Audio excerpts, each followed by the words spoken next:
大家晚上好，我们开始新一天的直播。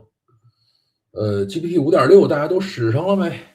反正我是使了一天啊，感觉除了贵，好像没有什么变好的地方。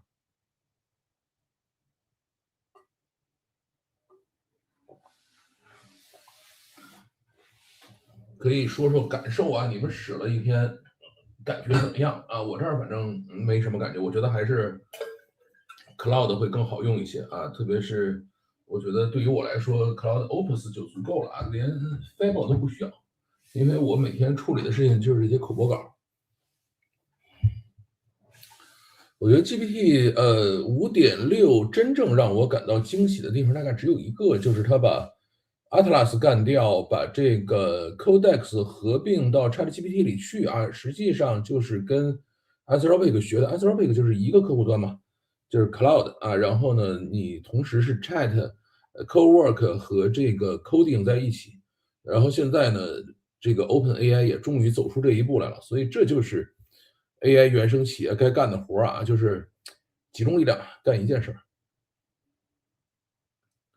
这个叫什么呢？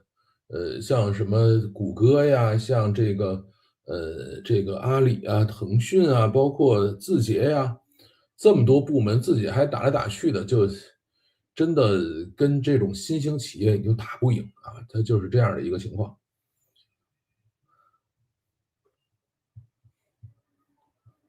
有意思，Claude Code 不改配置文件有用不了国内文件，Anthropic 本身就不在国内经营啊，但是它也可以用国内的，你改配置文件就可以用啊。而且对于这件事儿来，这个 Anthropic 属于是不鼓励，也不否认啊，就反正你愿意用你就可以用，这个是没问题的。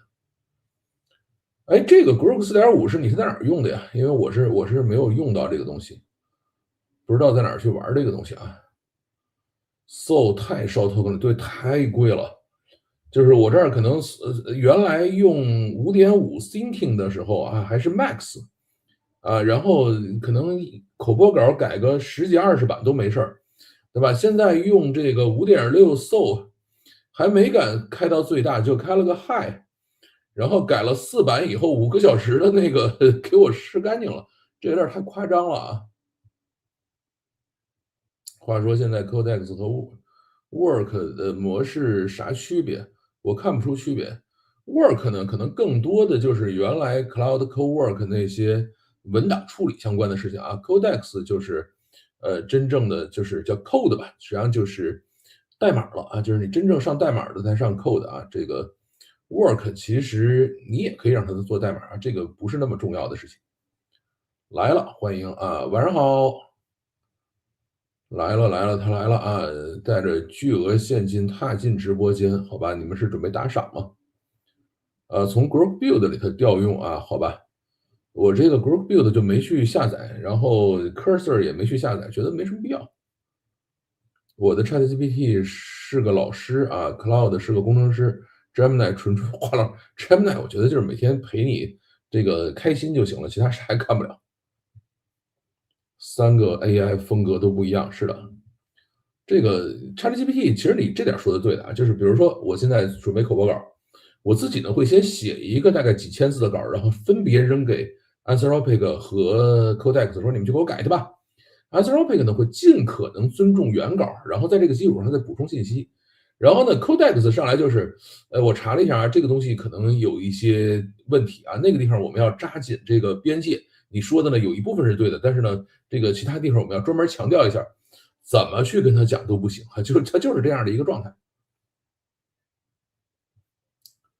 澳洲某银行开始限定员工使用 Cloud 的 token 数量了，每个月每个人最多300澳元，其实还可以了，不算特别少啊，300澳元应该也够玩一段时间了。Gemini 堪比美国大头包，是的，是的，这个说对了。早安，今天早上爬起来一直在刷你的短视频，好吧，最近反正发短视频是刷的有点多啊，明天再发短视频吧。好啊，那我们就准备要开始讲今天的故事了。先喝口水。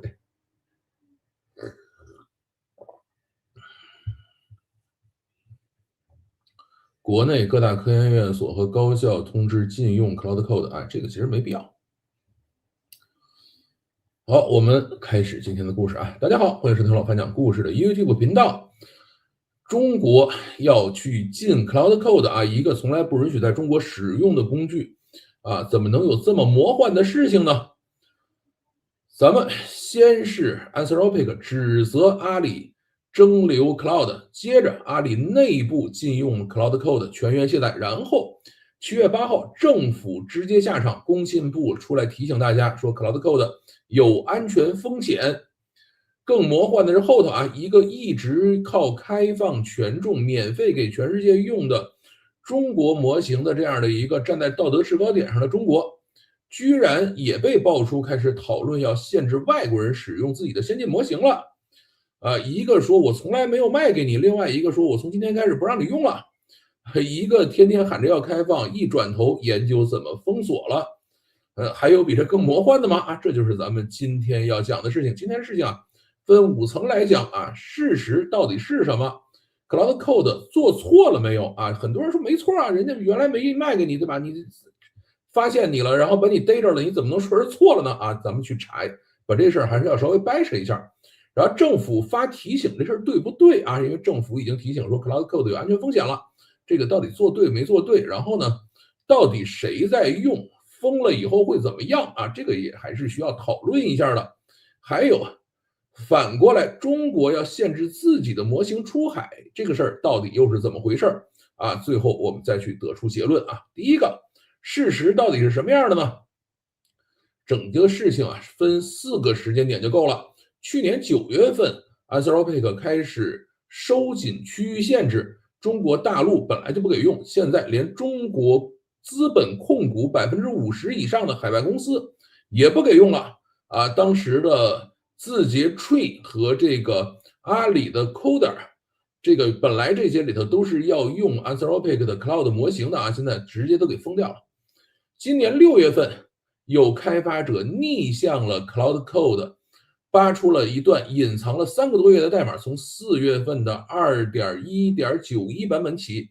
他会偷偷的检测你是不是中国用户。7月1号 ，Anthropic 自己的工程师，塔里克在 X 上承认了啊，说3月上线的一个实验。大家注意啊，他讲的这个东西是个实验，用来防止账号倒卖和模型蒸馏。本来就要删的啊，下一个版本我把它删掉啊。这个他肯定也认为这事儿有问题，而且呢，他给这个东西起了一个名字叫实验。7月3号到7月10号，阿里发通知，把 Claude 全系列通通都列入了高风险软件。今天也就是7月10号，全员卸载，换他们自研的 Coder。7月8号，工信部漏洞平台发风险提示，定性安全后门隐患，危害严重，提醒排查、卸载或者升级。大家注意啊，这里头最逗的是什么？就是工信部提醒的，不是说你一定要把它卸了，你可以升级，升到最新的版本，把这个包去掉，还是可以接着使的啊。所以中国政府下台说，中国政府下场说，我们要把所有的 Claude Code 全删掉，这个事儿它是不准确的啊。那么下面 Claude Code 到底做错了没有啊？这个里头到底有没有错啊？很多人可能会觉得它没错啊，但是我要先把结论放这儿。Claude Code 是做错了的，而且错的很厉害、很离谱，他自己也知道。前面还起了一个很轻佻的名字啊，说这是我们做了一次实验，而且告诉大家说我们7月1号以后就把它删掉了。那到底错在哪儿了呢？咱们先给大家讲一个场景，比如说一个小偷吧，被警察抓了，警察呢挺客气的啊，说我们程序正义啊，我给你安排一个律师吧。对吧？你跟律师先聊一聊啊，然后看看后边我们怎么处理，对吧？这跟美国似的，上来先说啊，你这个有权保持沉默，对吧？在律师来之前，你什么都不用说啊。这个上来找了个律师，律师进来了以后啊，跟小偷聊了半天，小偷呢就把这事儿原本都交代清楚了啊，说我怎么进了门，怎么溜的锁，然后怎么去做的这个事儿，然后看看咱怎么辩护啊，怎么去能够减轻处罚呀，啊，因为他信任律师嘛。这个律师呢，本来应该是站在他这边啊，但是律师出了门，走到警察面前没说话啊，也没有把什么录音啊、笔记都交给警察，而是呢打了一个很隐蔽的手势。哎，警察一看秒懂啊，这小偷一定有事儿啊，转身进去就直接把小偷法办了，对吧？这就是 Claude Code 这次干的事情。他本来呢应该像律师一样，完全站在用户这一边，你告诉他的一切，他都应该替你守密。结果呢，他跟你干完活，转头用一个极其隐蔽的符号，也就是刚才咱们讲这个律师给警察打了个手势就把这个底儿全都给泄出去了啊，这个事儿是有问题的。当然，你说，哎，这个律师为什么不敢说我直接把笔记把录音给警察，或者直接跟警察说他是个小偷，对吧？这个律师还是知道这件事儿是错的，所以呢，他会打一个很隐蔽的这个手势。那么具体这事儿怎么干的呢？它有一个触发前提就是你改了自定义 API 地址，走公司网关了走中转站了，它才会启动。启动以后呢，查3样东西：你电脑系统的时区是不是在上海或者乌鲁木齐？你的域名是不是在一份加密的名单里头？这个里头这个名单还是加密混淆的别人看不见。他们最后解密了以后，看到里头有 DeepSeek、有月之暗面、有智谱、有阿里，对吧？这些你如果有，那肯定是收拾你。然后就是这个打暗号的事儿就是咱们正常的呢，每一次启动的时候，他会问一下你现在什么时间对吧？然后呢，正常的应该是2026横线07横线10这就是中国这边的一个时间的标准我们就是这么写的。然后这个 Claude 就会干一个事情，他呢把它先写成2026斜线07斜线10。那你说就是写斜线了，就一定是坏人吗？对吧？然后呢，他再把这2个斜线替换成Unicode 码里头2个长得跟它很像的字符，但是呢跟它不一样就是它这个字符的编码不一样，把这个东西发过去了，实际上就是打这个暗号，对吧？这个呢在我们这个圈子里头叫做隐蔽提示词吧，就是我们偷偷的藏了一句这个东西进行了一些混淆，进行了一些隐藏。我也知道说我不能在回传的这个信息里头写你的 IP 地址，写你具体是谁，写你具体在哪个国家这个事儿他也知道是不对的。所以呢，他们通过了一个隐藏符号的方式，偷偷的告诉这个服务端说他有问题他是在中国的，那么被打了这个符号的账号呢，咔嚓就被删掉了或者就被禁掉了就是这样的一个过程。好那么现在的判断就是 Claude Code 肯定还是错的，而且他是知错犯错。如果他认为说我可以光明正大的这么干，他就不会说我绕这么大个弯子，然后还写个斜线还用 Unicode 然后换了一个字符，让你从表面上看不出来然后把这东西传回去他一定是知道是有问题，所以偷偷干然后自己还起了一个很轻佻的名字叫实验然后后边会改掉。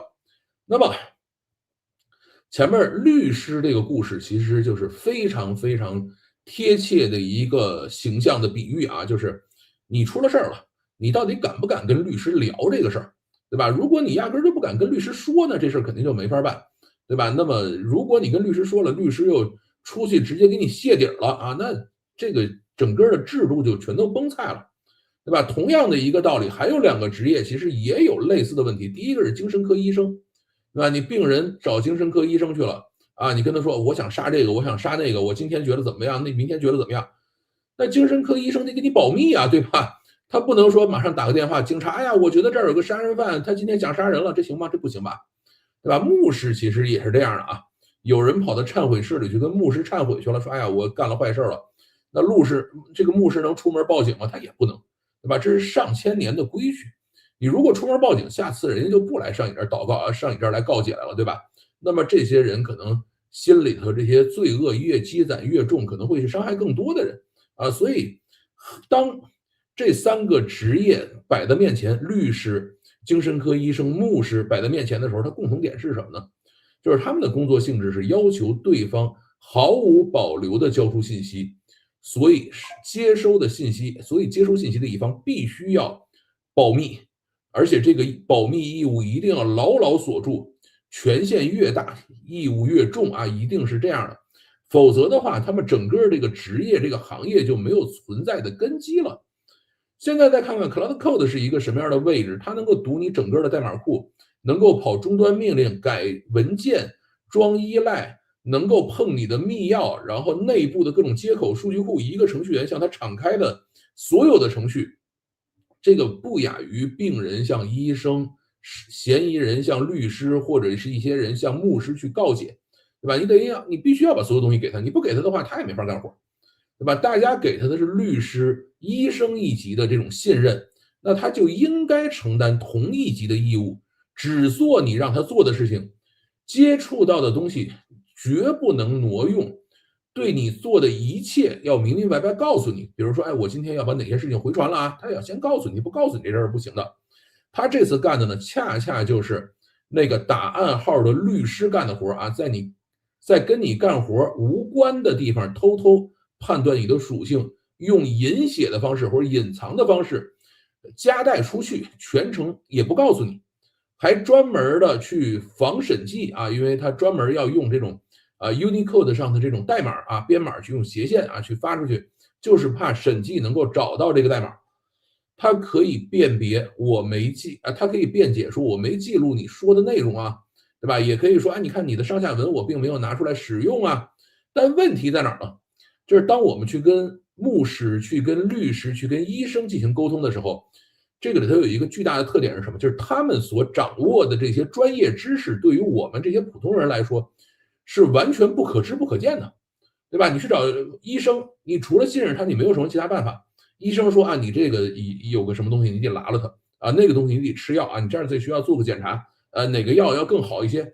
你除了信任他，你没有什么别的办法，因为他那个专业领域你不懂，对吧？Claude Code 其实也是这么回事，它也有大量我们完全不懂的这些这个专业知识，而这种就是我原来无条件信任你，你有这个完整的专业知识的这种情况下，一旦信任破了，这个事儿是非常非常麻烦的。你想重新建立起这个信任啊，很难很难。所以这一次，不光是中国程序员觉得心寒啊，就是你在美国、在欧洲、在日本、在韩国，你都会觉得这个事儿有问题。他可以随时用我的真金白银，用我的真实数据去做实验啊，然后被我逮着了以后，轻描淡写说我下次把它关了就完了，对吧？他没有承担任何责任，他也没给我做任何保证，而他在里头到底做了什么，没做什么。除了他的保证之外，我什么也没有，对吧？我也没法控制他啊，这就是 Claude Code 这次干的活啊。所以结论就是他确实做错了。那么下面政府发的提醒有没有问题呢？对吧？政府专门出来说，哎呀，Claude Code 有这个安全风险，到底有没有毛病啊？在这儿也要先跟大家讲结论啊，没毛病。工信部这个动作呢是正确的啊，先纠正一点，他没有说全国封杀。而是一个风险提示，核心是3句话：有风险隐患啊，第二个是建议排查，第三个是卸载或者升级啊。它最后呢，并没有说你必须要卸载啊，或者你不卸载就怎么样了啊，它允许你升级，你只要把它这个有问题的版本带过去就完事儿了啊，这个都是没有什么特别大问题的。但是呢，这里头有一个特别有意思的点是什么呢？就这个软件按道理说不应该在中国有。对吧？你中国压根就不该有这东西。有人在记者招待会上也问了 Anthropic 的人啊，你说工信部这个中国的这个政府部门提醒了，说你东西有问题啊，这个你怎么看？然后 Anthropic 回答说，他提醒呗，我压根都没惦记卖给中国去啊。这个其实 Anthropic 这个回答是非常不合适的。为什么呢？因为带有这些代码的这些 Claude Code 并不是只到中国来了，它是到全世界去了，所有的版本都带着这个东西。对吧？你这个带有安全隐患的版本，带有一些问题的版本，你不是说只到中国来啊，只说一个啊，我不往中国卖这个事儿，就想把这个责任都逃掉啊，这个事儿是不对的。其实呢，我们要注意，在中国啊，这个警告说这个不能用的软件，有巨大风险的软件，有很多在中国都是不能用的。比如说吧，Telegram 啊，Telegram 也经常被警告啊，说这个叫小飞机啊，这个不能使啊，这个很危险呀。Telegram 的这个警告了半天，真的有作用吗？其实没作用，该使的人还是在使啊，只是可能使的人会比原来稍微少那么一点点。但是你真要需要的人，你还是会去用 Telegram 的。就是 Claude Code 其实也是一样的情况。当然这里头呢 ，Telegram 跟 Claude Code 有一点是相反的啊。Telegram 并没有说我不让中国人用，而是中国政府说你不能进来啊，你不能在中国落地啊，所以进行了警告。而 Claude Code 呢，就是说。我不想让中国用啊，但是中国人他就使了。中国大概有几十万 Claude Code 的用户那么装上开始正常使用以后，那么政府说，哎，这里头有风险大家要注意一下，也就完事儿了。那么到底谁在用这个东西呢？或者封的到底怎么样了呢？这个中国使用 Claude Code 还是相当普遍的阿里为一个理论上没人用的软件专门发全员通知，定生效日期，还不能说当天就生效，还要给大家几天时间，然后再去让它生效，给替代方案。这肯定是阿里在大范围的使用。其实去年11月份，腾讯也发出过要求，说要从内部把 Claude Code 干掉。就是腾讯内部也是大规模在使用这个绝对是用的人不少至于其他的，比如说小米 MIMO 的负责人罗富利他是 DeepSeek VR 的核心创始人雷军千万年薪挖回来的这个人，今年3月份在中关村论坛上直接说，他说我身边的 coding 的人我们整个团队都是用 Claude Code 的呀，没毛病对吧？车圈里头罗永浩访谈理想的时候，理想就说我们公司的人也都是使用 Claude Code 呀，对吧？所以在中国使用 Claude Code 的这个人是非常多的。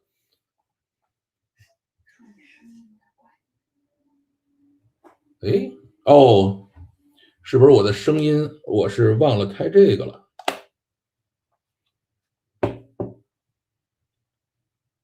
忘了挂麦克风了，我说的呢。好，现在声音应该好了吧？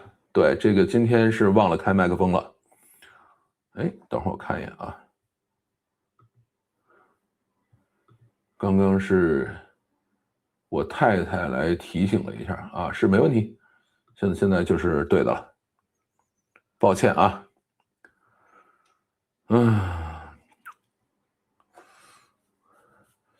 所以在中国 Claude Code 的用户是非常多的那封了以后会怎么样呢？我个人的判断是该用的还会继续用下去，对吧？这个就跟 Telegram 一样封了这么多年中国用户确实会变少，但是真该用的人一个也少，跑不掉还是该使，还是会去继续使的。工具只要真的好用，真的不可替代，禁令呢只能是改变使用的一个范围在这个里头，比如说原来一些不太懂电脑的人，比如财务、法务、运营这些人，原来用 Claude Code， 你还要配一个工程技术人员帮他去这个能够把系统跑通能够让他这个顺利的用上。那么这些人以后可能就不用了他们就可以用国内的一些这个产品去替代一下就完事了，对吧？那么其他的原来那些使用 Claude Code 编程序的这些人该用还是会用这是跑不掉的。即使是公司说我不让你用了那又怎么样呢？对吧？最多就是我在使用 Claude Code， 你就不报销不就完了吗？我自己花钱用呗。一个月$100-200或者再稍微多一些，对于程序员来说还是负担得起的因为它能够节省的时间，能够提高的效率，绝对不是这$100-200能够比的我前2天看个电视节目特别好玩，公司招聘销售，应聘者呢被楼下的保安拦住了，然后 HR 就来问老板怎么办然后老板回答，那保安是我专门安排的把所有的应聘者全都拦住，说如果连保安这关你都过不去，你做个屁的销售程序员也一样禁令来了如果你就为了一个禁令把这个最好用最高效的 Claude Code 这样的工具直接缴械了连一个这个自己能搞定的通道，能够这个顺利使用的通道都搞不出来，你还做个屁的程序员就这事儿，所以不用太担心。那么有一些公司能不能严格执行呢？行你如果严格执行的话，这个公司就会逐渐落后如果一个程序员在一个公司里说别人使我不管我就不使了，那这种人很快就会被开掉，因为他出的活比别人慢做的东西比别人差。现在没有说我哪个程序员做的特别强我可以在不使用 AI 工具或者使用比较烂的 AI 工具的情况下，可以跟 Claude Code 竞争的都竞争不过。最后中国的老板只要一个东西他要结果，至于你的东西怎么弄出来的他才不问你，对吧？你说我现在明明禁止你使用 Claude Code 了，但是呢你交出来的活又快又好那这事就过去了，对吧？咱们都是叫干大事不拘小节嘛，所以这个事情大家不用太担心禁令下来以后中国人就不使了，该使人还会使只是把那些用不好的人，把那些自己不太懂的人，把他们淘汰掉就完事了。那么再往后，反转来了啊，中国也要限制外国人用中国模型了，这到底是一个什么情况？因为咱们一直讲的是我们开源啊，我们开放权重啊，大家都来使用我们的大模型吧。那现在我们也来搞这一点了啊，这个就在中国排查 Claude Code 的同一周7月7号，路透社独家报道，过去1个月，商务部、发改委跟阿里、字节、智谱开了闭门会议，讨论要不要限制海外用户访问中国最先进的 AI 模型闭源开源权重，甚至没有发布下一代，甚至没发布的下一代都在讨论的范围内啊。他是做了这样的一个报道，但这个事情呢，只是路透社发的一个独家报道，并没有官方的一些信息出来。目前呢，还只是在讨论啊，没有一个部委正式发文。但是呢，讨论不会白讨论的。中国这种东西，只要讨论了，最后通常还是可以落地的啊。稍后，机器要开始过热了。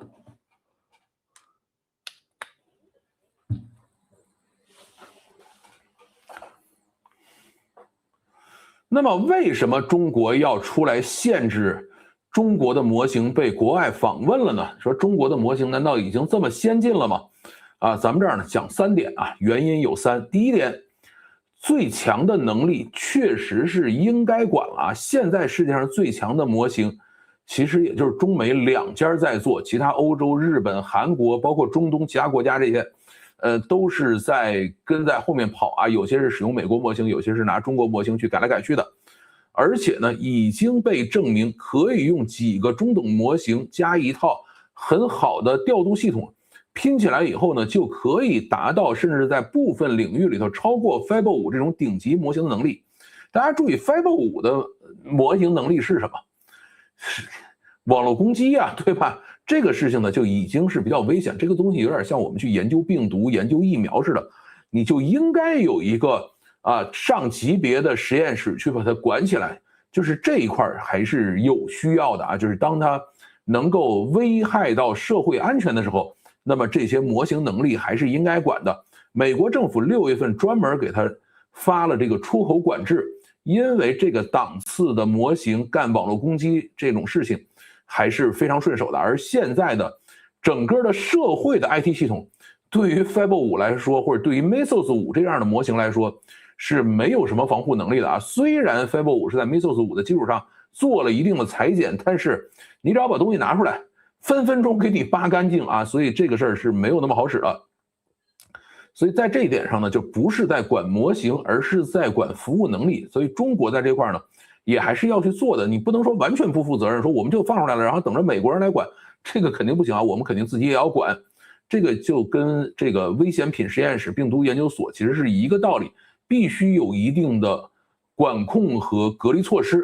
任何国家。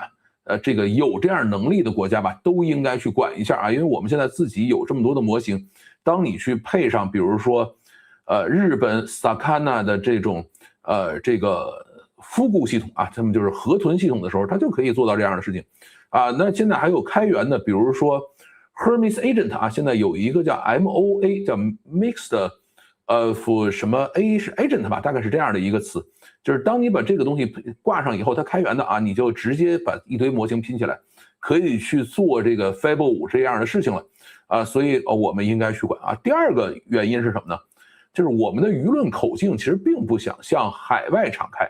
什么意思呢？就是我们的 AI 服务其实都是有一定的政治倾向和舆论管控口径的，而且呢，这些舆论管控口径是在快速的进行调整和迭代的啊。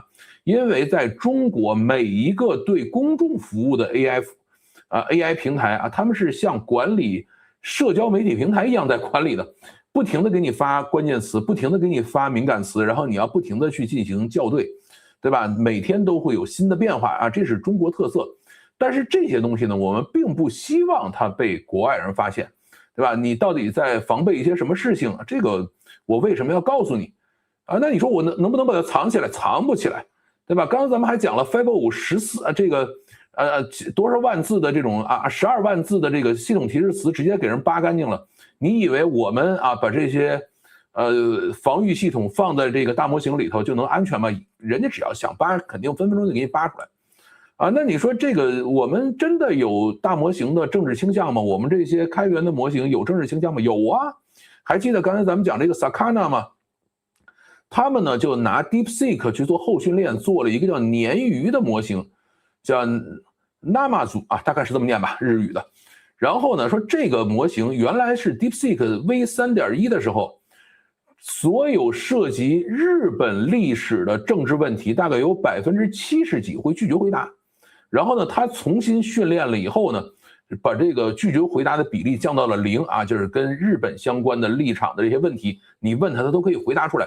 就是从模型底层，我们开放权重出去这东西，就是有要求的，对吧？这个很多东西他就不答了，或者说他会答一些符合中国价值观的东西他会有这样的问题。那你到日本去使，那肯定不允许他要求符合日本价值观嘛。法国财政部曾经也试用过千问，试用了几周以后下线了。理由是什么？叫政治偏见，最后换了本国的 Mistral 但是呢，这个换 Mistral 的过程，我感觉更大的可能性是 Mistral 去举报去了就是财政部未必就能够真的发现千问里头的政治偏见，这肯定有，但是人家如果就是拿你算个账，处理一些简单问题的话，他不一定能发现得了。但是做模型的人肯定是能知道上去举报一把。但这事儿呢，反正怎么说呢，挣钱嘛，不丢人这是第二个原因。第三个原因是什么？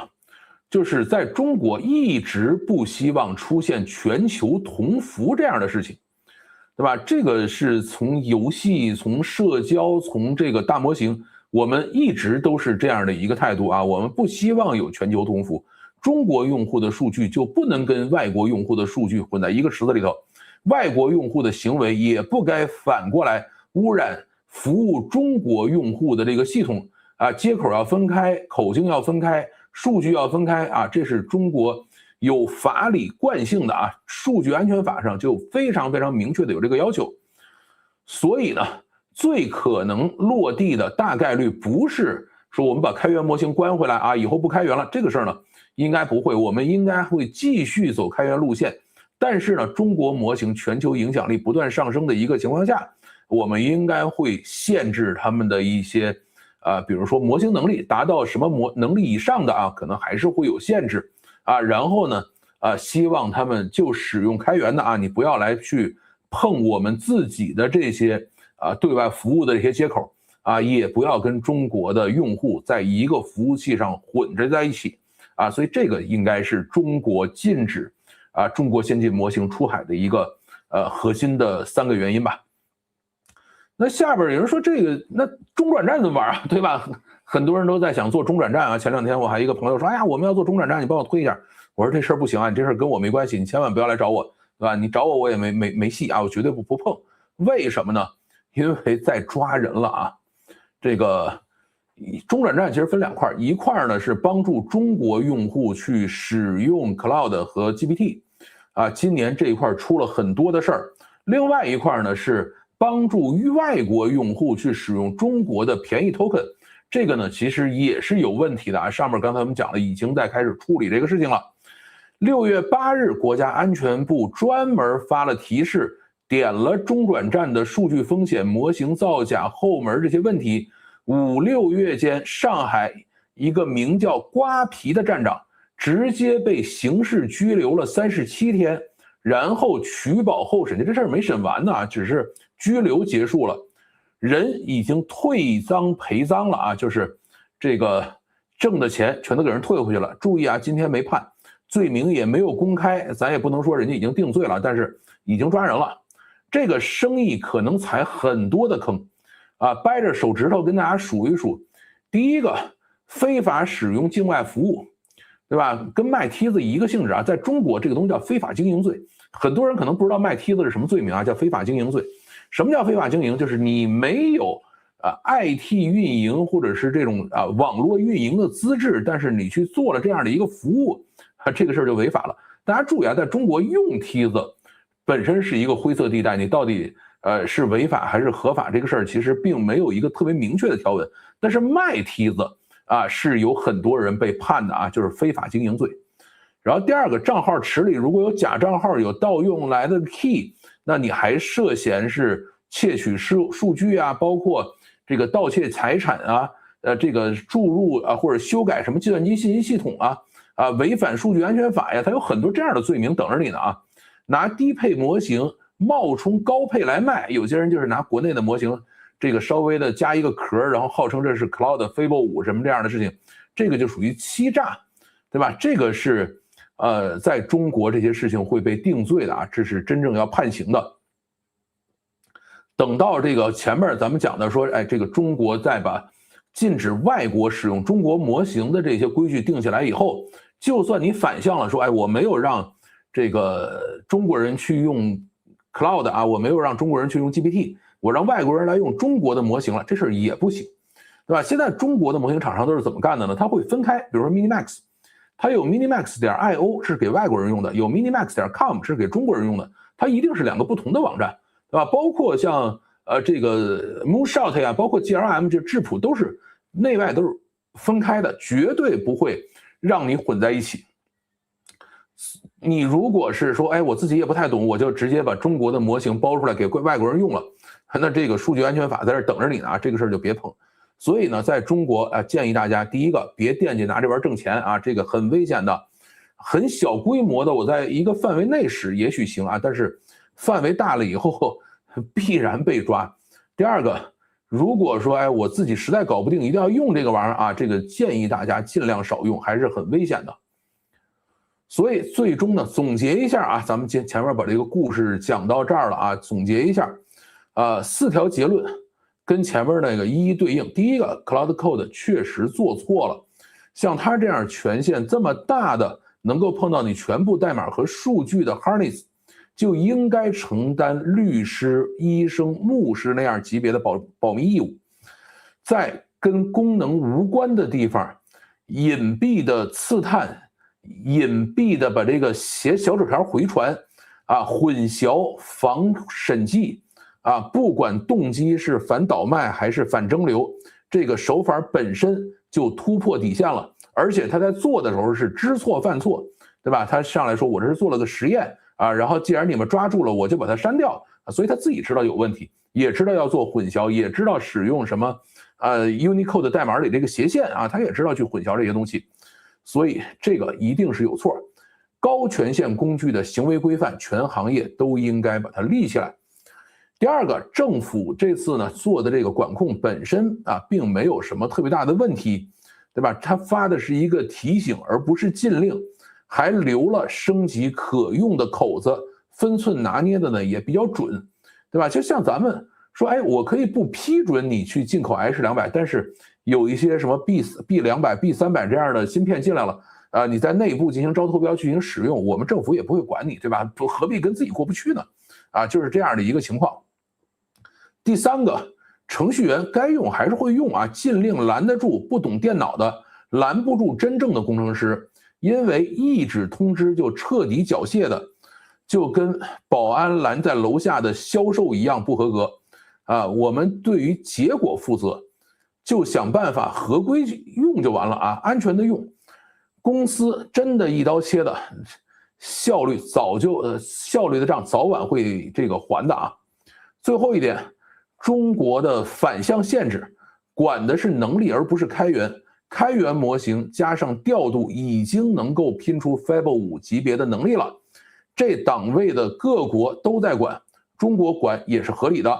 方向大概是开源继续开，调度系统看住，中外分服，数据和口径不出境。最后回到魔幻2个字一个说我从来不卖给你的公司费了3个月的功夫写这种隐秘的代码来数他的中国用户，一个说我们不用了的这个市场从大厂到监管火速为他开会发文定生效日期，双方用最大的动静互相否认，恰恰证明了这段关系有多深技术本来是世界上最不认国界的东西，如今成了这个国界感最强的一个东西，而夹在中间的每一个写代码的人只关心一件事情，明天我是不是还可以又快又好的把活干完？哎，这就是咱们今天的故事。来看看大家有什么评论啊？这个前面忘了啊，这个忘了挂麦克风了。这个反正有的时候就会出一些这样的问题。做了这么多次直播了，大概出过2、3次啊，这个非常非常抱歉。Claude 账号被封，现在 Claude 接 DeepSeek 模型好像效果差不多啊，这还是有区别的，就是它里头还是会做一些处理，就是你把 DeepSeek 装到 Claude 里以后，好像是那个东西叫什么来着？就是缓存命中的这个概率会下降啊，因为你如果使用 DeepSeek 正常用的话，它缓存命中率极高，但是你挂了 Claude 以后会下降很多的，那个等于就要多花钱嘛。啊，怎么不找他去聊火箭？我看他下午自己聊了呀，就是中国火箭回收成功了。Grok 怎么不弄给好用的客户端啊？这个就是 Grok 现在需要努力追赶的地方。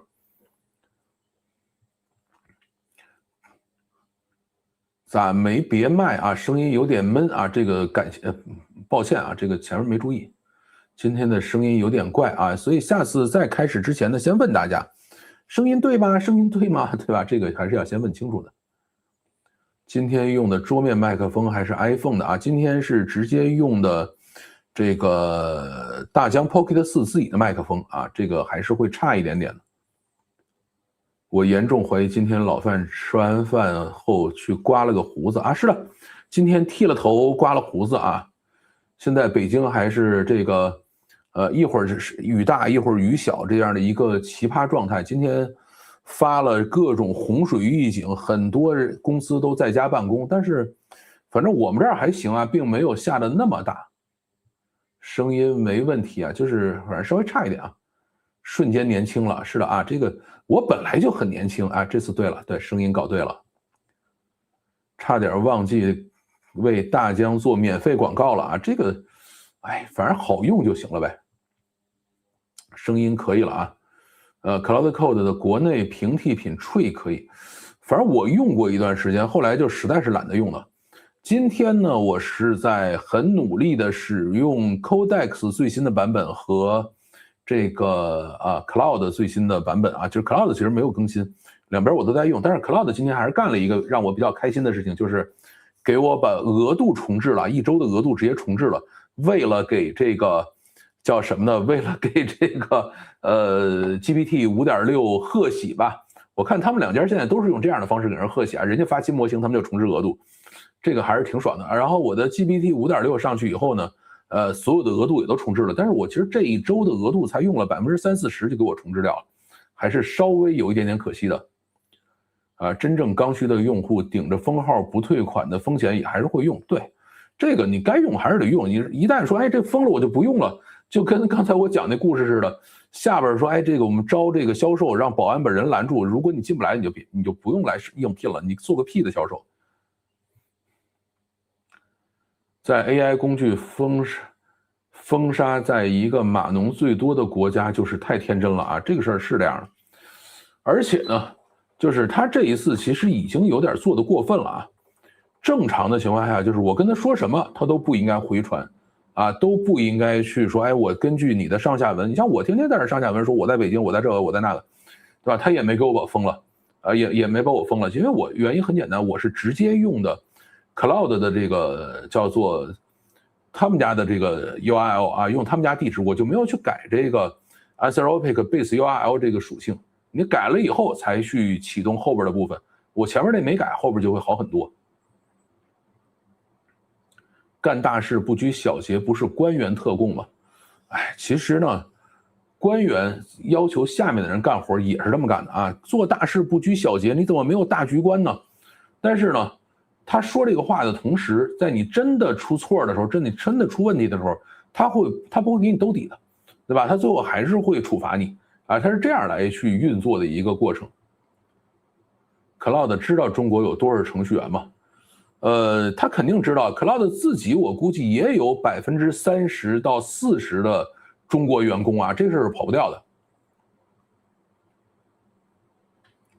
很好奇老外在用 DeepSeek 做什么，很多呀，他们拿 DeepSeek 做一些微调啊，或者有的人就直接拿 DeepSeek 干活去了。其实 DeepSeek 挺好使的 ，DeepSeek V4的效果还是相当不错的。这个月我们现在已经有了这个Meta 今天发的叫做 Muse Spark 啊 1.1， 据说是开放了，我还没看到有谁说我用了以后效果怎么样的。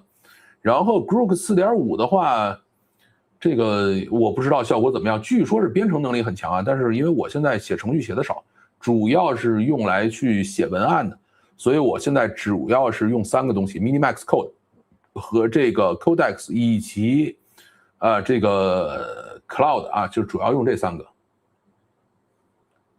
Mac 的散热不行啊，这个不是 Mac， 这个是 Pocket 4，大疆 Pocket 4的散热确实不行啊 ，Pocket 3没这毛病。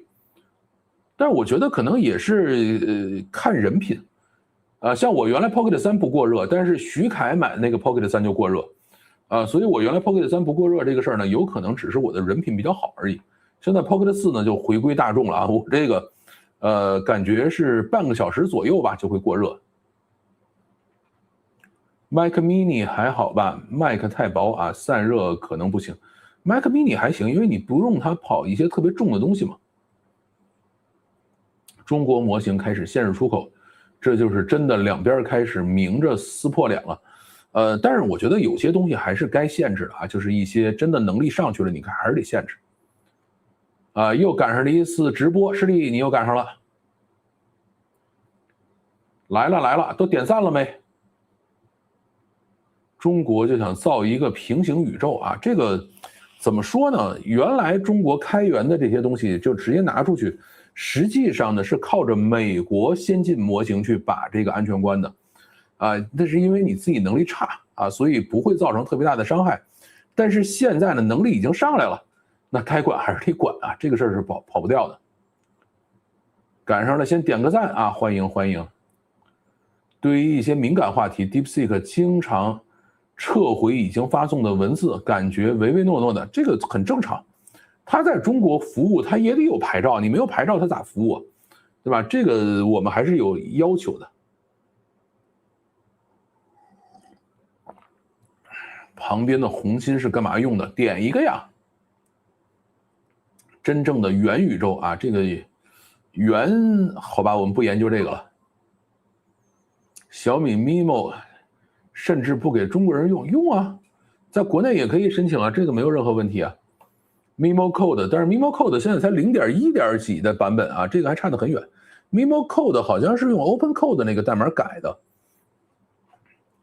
我觉得以后可能这样，就是各家大厂自己还是会有一个自己的模型，就跟什么呢？比如说这个叫什么百度啊，它虽然在 IM 斗争里头失败了，但是它内部呢还是会用自己的毕竟要保证安全嘛。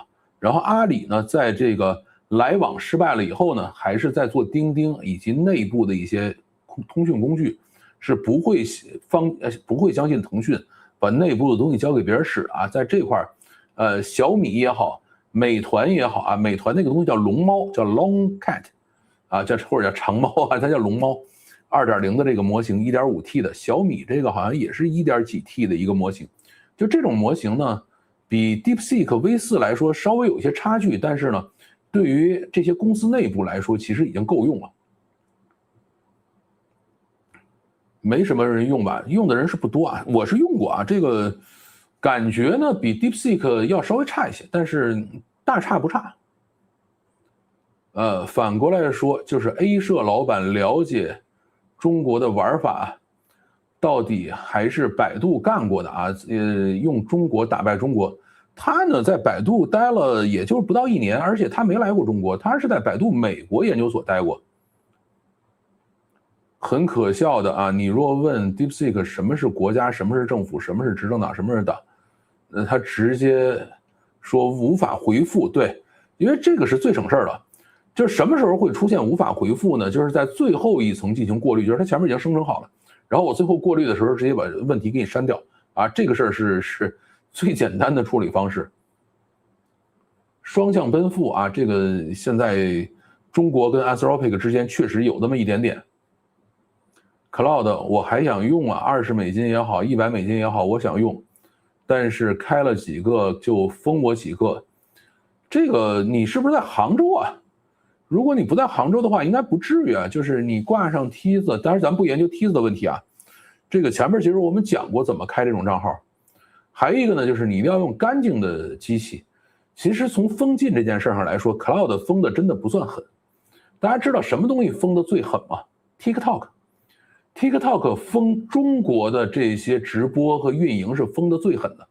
为什么呀？因为他了解这帮人原来做抖音的，他们是最了解中国人有什么样的花招、什么样的手段了。但是封了以后又怎么样呢？中国该去做 DeepSeek 啊，该去做这个 TikTok 运营的人一样也没少啊。他们我写了很厚的这个操作手册，对吧？我原来看过，第一步先去买 iPhone 手机，第二步 iPhone 手机刷机一定要保证干净，第三步买美国电话卡，第四步然后怎么去安装哪个版本，然后第五步在哪儿去注册账号，第六步怎么样，然后第七步怎么去验证账号，然后开始去怎么去开始这个养号，怎么去那个什么，只要有需求咱们都能搞定，对吧？你这个几次搞不定，你还是要检查一下你自己的环境，对不对？真正论到这个封禁，没有谁比 TikTok 更狠，因为那就是从中国出去的，伤害你最狠的一定是最了解你那个。AI 技术活生生的套上了国别标签，是一件很蠢的事情，受苦的就是我们这些平凡的程序员。这个怎么说呢？国别现在你也避免不了嘛，那你怎么办呢？本来以为 Grok 会相对公正，没想到它完全忠实的复刻西方话语环境里的偏见，主观的问题问 Grok 反而比问 GPT 和 Gemini 差很多。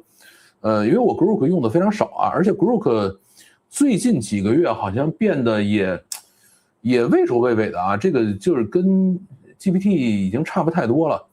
这个也没办法，你毕竟现在是上市公司了嘛，上市公司跟其他公司不一样，这些诉讼啊，这些这个集体诉讼什么是会影响股价的，所以他们现在也会收敛一些了。干活是真的啊，其他的是哈了，什么意思？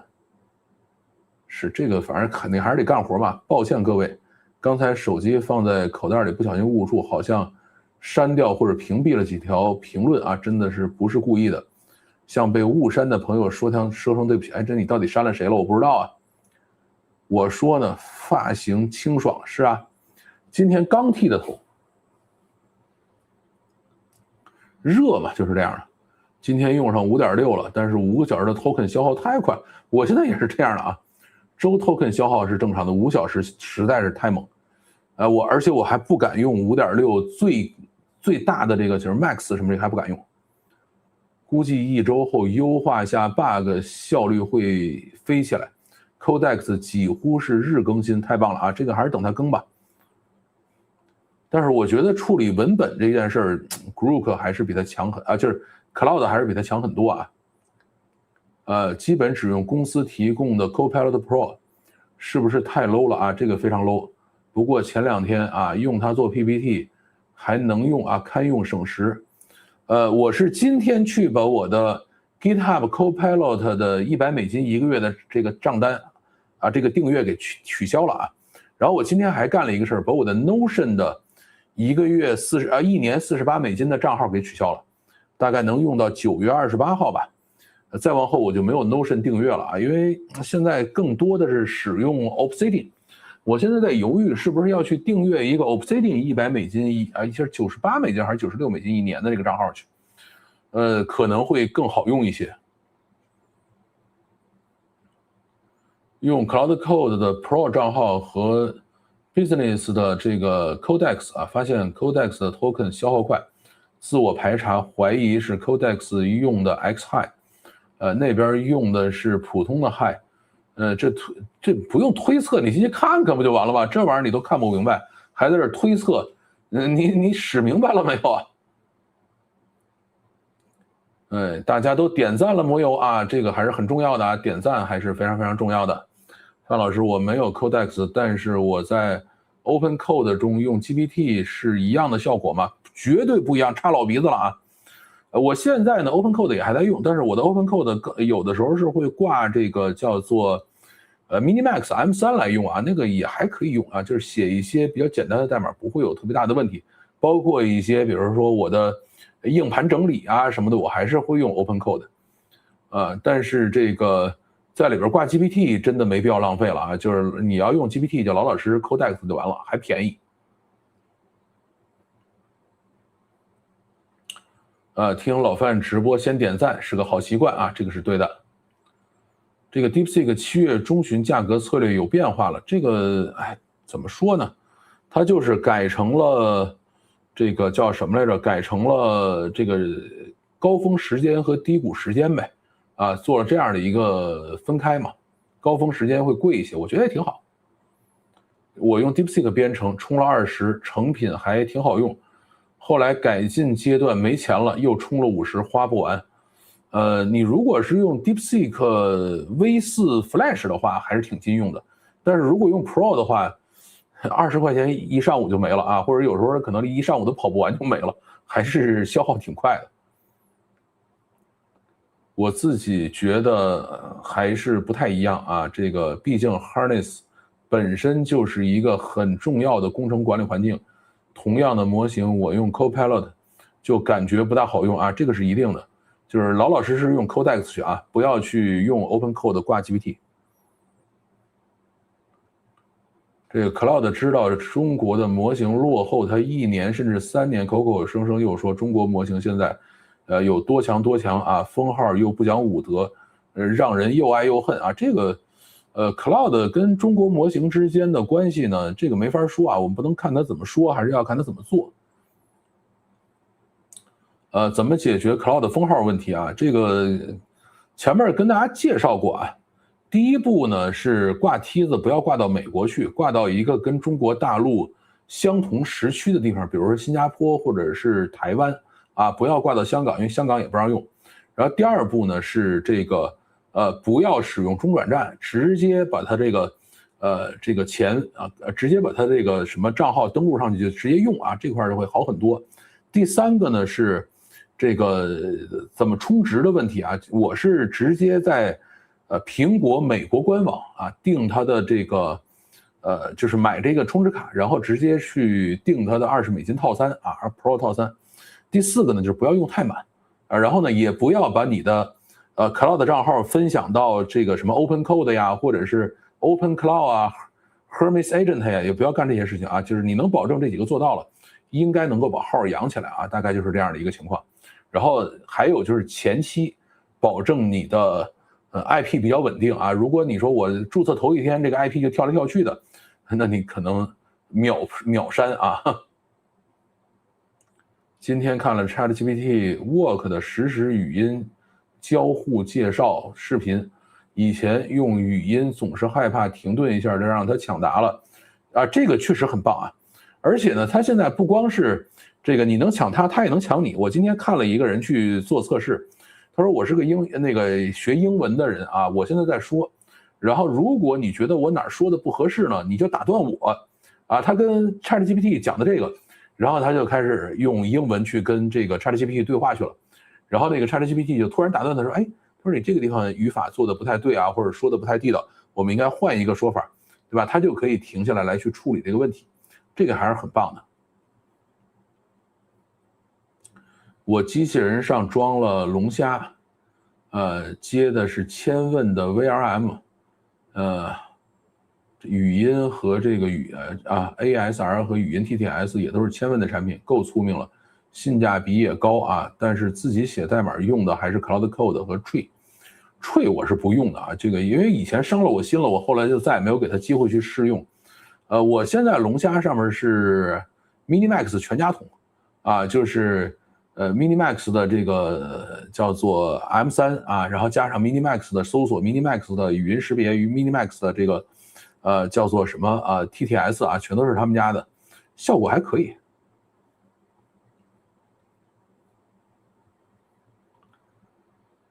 加宽 IP 还有 IP 纯洁度，估计就是针对 TikTok 发明的，还是自己人够狠啊，是这样的。这个绝对是针对 TikTok 发明的，在这一点上，ChatGPT、Gemini 还有什么 Claude 都差远了。TT 确实很严啊，以前帮在国内的朋友弄过，好难好麻烦啊，这最后还是道高一尺魔高一丈的事情，你封不住的。观点把 Claude Code 拿来和律师、牧师类比不太合适。Claude Code 和 server 端的是一个公司的东西啊，都为他们保证用户协议啊，来禁止中国用户服务。但是他也没有说就把这东西只装给中国用户啊，那全世界的用户都拿着这套东西，都在往回报，而且还有报错的，对吧？这个，至于隐私的话，这种其实也是有权利，也是有博弈的，这个没有任何问题。Notion 可以用连接器的吧？订阅 Notion 有什么用？啊，这个 Notion 其实我现在用的越来越少，原来用的多的还是确实有用的。每次被5小时限制啊，百转挠心，难受坏了。是这样，它现在5.6的这个实在是限制太严格了。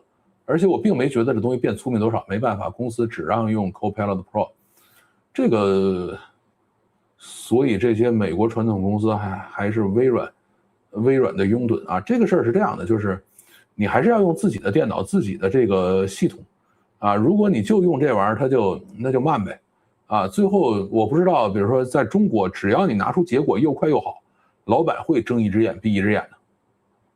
但是呢，最后逮着你说你为什么用 Claude Code， 他也不会替你承担这个责任啊，所以有些险你要自己来决定是不是冒。你好，你好，谢了啊，不客气，你这是谢谁呢？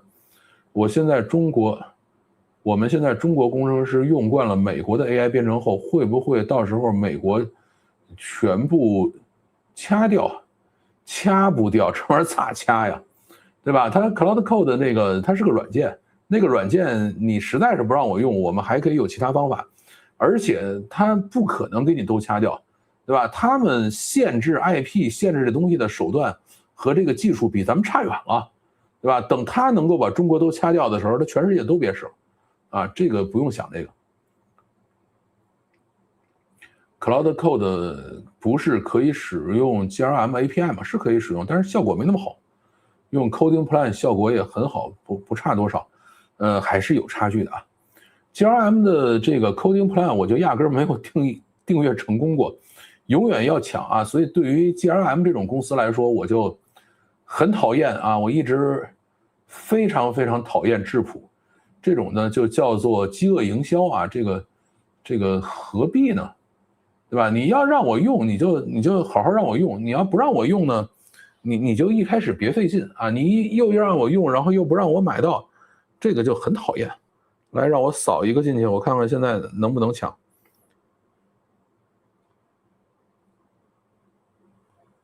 这怎么回事？换一个我的叫做手机呢，让我来扫一下质谱，我看看今天是不是还是不让用的一个状态。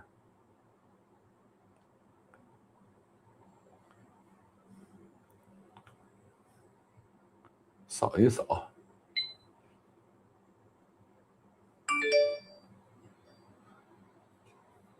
Coding Plan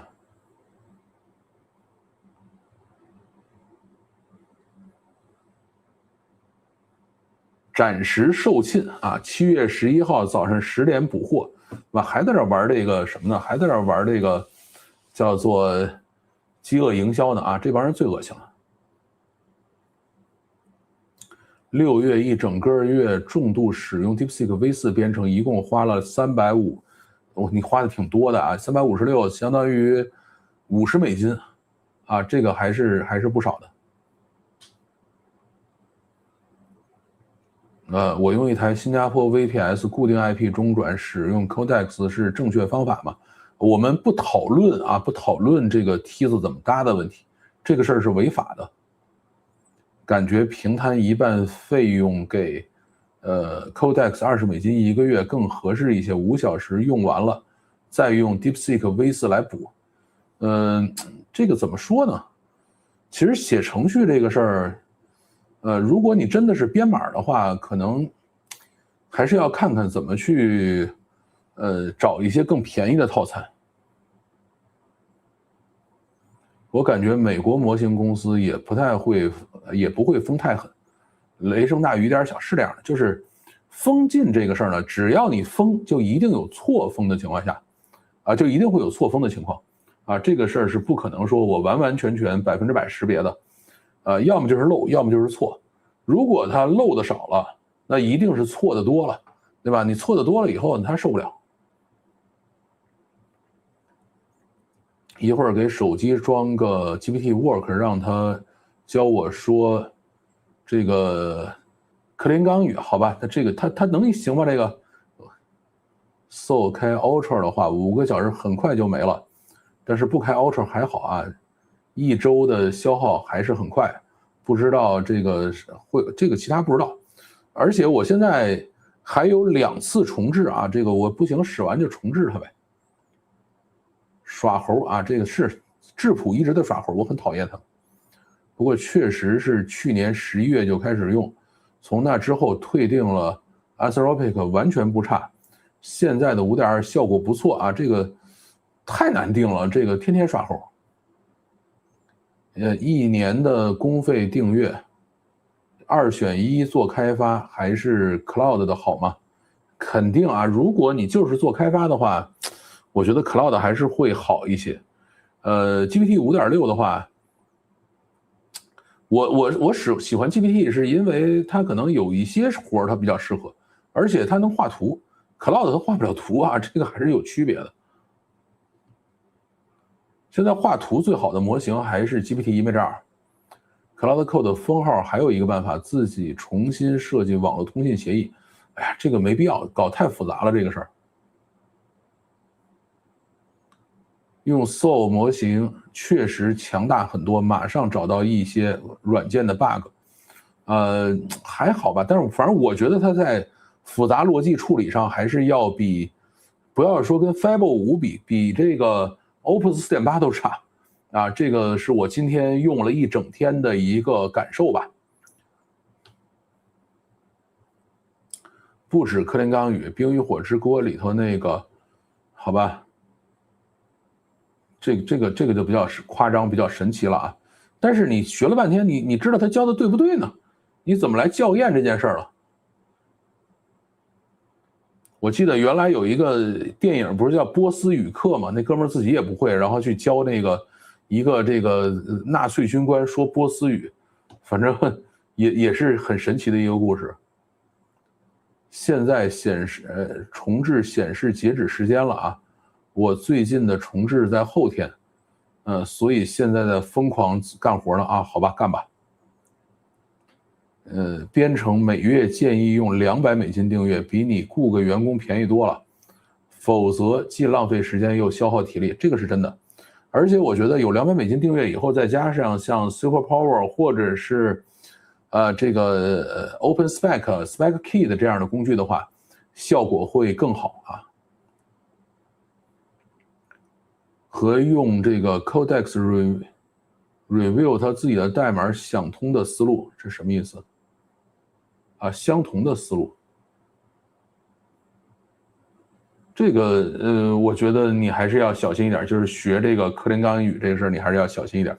但是无所谓，反正你自己开心就好。好啊，差不多是到这里，今天就是讲这些内容。然后后面的话，周末看吧，这个有什么好玩的事情再跟大家更新。然后，会员节目这周可能就要稍微休息一下了啊，因为上周已经更过了，是周一放出来的。然后其他的再看情况吧，有什么新故事再跟大家讲。现在呢，咱也不请假了啊，就是反正想歇我就歇啊，然后呢，这个不想歇我就做点更啊，但大概率会做点更，因为明天下雨，出也出不去，对吧？那就老老实实做点更吧。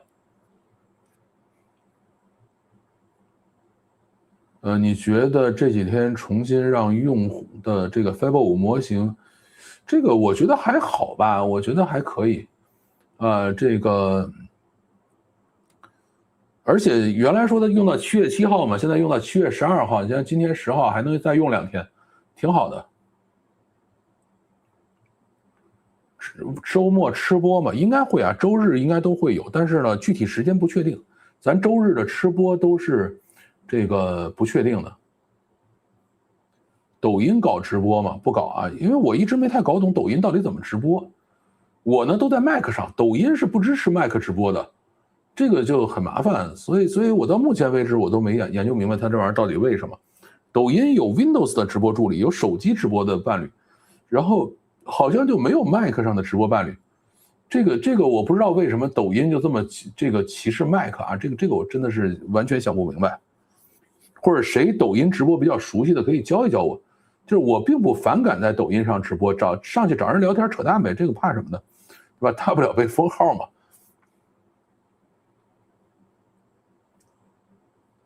怀念几年前每周5讲2个故事的日子啊，这个一坐就是2个小时，现在不行了，这个2个小时实在是太累了。我现在呢尽可能是讲1个故事，然后这1个故事呢，哦对，可以给大家看一个东西啊。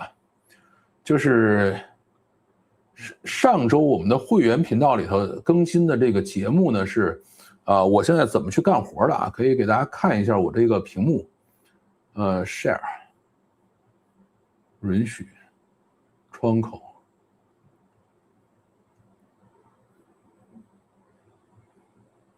对，大家可以看一下啊，这就是我们干活的这个方式。这个是4个版本是由 Claude 写的，这4个版本是由 GPT 写的。就是我呢会先写一个这样的啊，就是想到哪儿说哪儿。这个稿子大概有个多少字？可能有个1-2千字吧。我先看啊，先看一个这个深度研究的一个对比的，或者是一些这样的这种。就是我先去看一个阅读完了以后呢，这个好像是在什么地方啊？我先去做一个这个阅读了以后呢，我再会写一个这样的稿子，然后就开始让他们一版一版改。就是你说 AI 稿，这稿 AI 写了吗？写了，但是呢，第一稿是我写的，这稿是我写的，然后呢，让他出了一版啊，让他也出了一版，就是 GPT 和这个。Codex 都出一版，出完了以后呢，我这稿也是我写的，啊，这稿大概有个上万字了。然后这稿是我在阅读了这2个版本之后，我又写了一版，说你们现在在我这个基础上再去改。改完了以后呢，我又写了一版啊，又写了一个1-2千字的版，然后说接着去改，最后改到这儿，然后还让他们2个互相学习，说你学一下 GPT 写的怎么样，然后给我提意见，然后去。取长补短一下，然后回过来你去学一下这个 Claude 干的怎么样，然后取长补短一下，然后给我这个什么，然后我还经常 PUA GPT 说你看人家 Claude 干的多好，比你这干的强多了，去给我学去，对吧？他就去学去，挺好玩的啊，这就是我现在工作的一个过程。那么这个里头啊，这个第1个版本啊，这是我写的啊，这个版本我写的，这个版本我写的啊，然后再加上其他一大堆的这个。提示词啊，都是我去写的东西，啊，这个版本是那个，是一开始做的这个一个深度研究啊，就是到底做了哪些东西。像我这个大量的信息都是这样收集起来的，就是，所以我现在做一个直播啊，做一个这个稿件呢，都是这样的一个过程，就是我会这个搜集和阅读大量的内容，然后一版一版的往下改，改完了以后，我会自己去。体会啊，他改的这个版本，然后再一版一版的写长提示词，写小作文啊，让他再去进行调整啊，它是这样的一个过程。北方下雨，下的可猛了啊！怀念老范那次在清迈做的线下活动啊，我还想去，但是哎，现在怎么说呢，越来越懒了啊。这期会员节目确实好评，这个啊，感谢，就是如果能对大家有帮助，肯定是最好了。无聊的时候，我让 Codex 写个扩展，专门给你直播的时候点红心啊，别费这劲。咱呢看上就点一个就可以了啊，没必要让他去干这种无聊的事情。你点来点去，然后再被 YouTube 判定我在作弊，然后给我封了号，这就不合适了啊。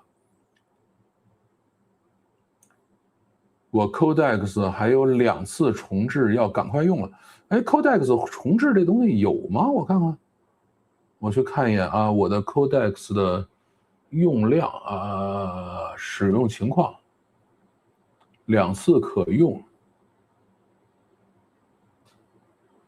我有一个是7月27号到期，还有一次是8月1号到期，啊，这个好吧，那我还是要抓点紧用它了啊。我让机器人用机械臂拿平板点红线，没必要，就是看到了点一个就行了。作为老程序员啊，没想过自己写个啥软件吗？也写啊，我现在有很多软件在写。但是写完了以后我就自己用，我也不惦记让别人用。看来有必要入一个 Anthropic 了啊，这个还是挺好玩的，这个特别是你干的这个活 ，Anthropic 要比 Codex 要好使。用机器人给老范点，没必要啊，你们自己点了就行了。老范瘦了啊，来天津给你补补啊，可以啊。哎呀，这是富强啊，这个。啥时候上天津找你玩去啊？我其实可喜欢去天津了，特别现在这个小米的汽车是自动驾驶，对吧？这个上高速基本上你也不太用管它，这个还是非常非常棒的。等你啥时候在天津再组织一场，然后我再上天津去做线下活动吧。我也2次重置，狂烧，是的。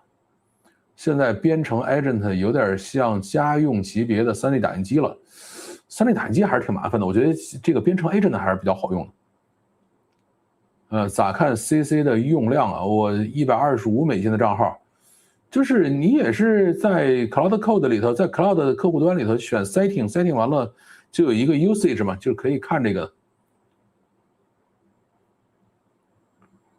不会封的啊，模拟。扩展模拟人类点击，没必要啊，就关键你费这劲没有什么意义。我现在考虑12号以后要不要继续为 Fable 模型付钱。我是不怎么写大的程序，所以意义不大啊。小米预期啊，对，小米预期还是挺方便的。小米预期就是在市区里头你不要开自动驾驶，还是挺吓人的。封闭道路还可以啊。找机会去北京面基，来呀来呀，你这不是又回美国了吗？赶快来。塔主来了，今天姗姗来迟，塔主只是前面没说话而已啊。好啊，我们今天差不多聊到这里，感谢大家的陪伴。啊，还有人在说话啊，3D 打印机是自己缺个啥件可以自己打一个，还是没那么好使啊，比较麻烦，特别是3D 建模还是挺烦的。好，我们今天就到这里，感谢大家陪伴，感谢大家收听，再见。这儿呢，手啊，手在这儿，再摇手，结束。